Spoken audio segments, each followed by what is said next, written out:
دوستان سلام. امروز میخوایم 10 حقیقت عجیب و شگفت‌انگیز درباره حیوانات رو با هم ببینیم که واقعا باور نکردنی هستن. اولی اختاپوس‌ها. اختاپوس‌ها 3 قلب دارن. بله درست شنیدید. 3 تا قلب دارن و وقتی شنا میکنن یکی از قلب‌هاشون متوقف میشه. دوم حلزونا. بعضی حلزونا میتونن سالها بدون غذا زنده بمونن. باورتون میشه بعضی حلزونا میتونن تا 3 سال بدون هیچ غذایی زنده بمونن. سومی زرافه‌ها. زرافه‌ها صدای خیلی کمی دارن. زرافه‌ها تقریبا هیچ صدایی تولید نمی‌کنن، اما با حرکات بدن و گردن با هم ارتباط برقرار می‌کنن. چهارمی خفاش‌ها هستن. خفاش‌ها همیشه سرشون رو پایین و برعکس می‌خوابن.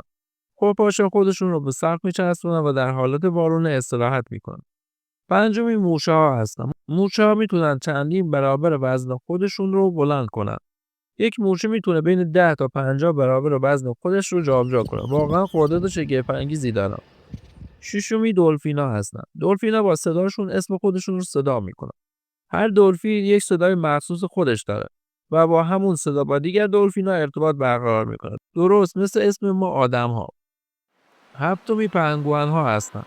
پنگوئن‌ها جفتشون رو با سنگ هدیه میکنن. برای جلب توجه جفتشون پنگوئن‌ها سنگ هدیه میدن و اینطوری عشقشون رو نشون میدن.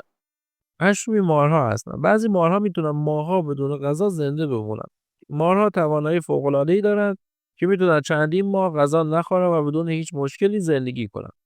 نهمی فیل‌ها هستن. فیل‌ها هیچ‌وقت فراموش نمی‌کنن. فیل‌ها حافظه فوق‌العاده‌ای دارن و میتونن مسیرها، دوستان و حتی تجربه‌هاشون رو سالها به یاد داشته باشن. دهمی وزغ‌ها. وزغ‌ها از پوستشون هم نفس میکشن. بعضی وزغ‌ها علاوه بر ریه‌هاشون میتونن از پوستشون هم اکسیژن دریافت کنن. واقعا عجیب و جالبه. خب بچه‌ها این 10 حقیقت عجیب و باور نکردنی درباره حیوانات بودن. شما کدومشون رو باور نکردید؟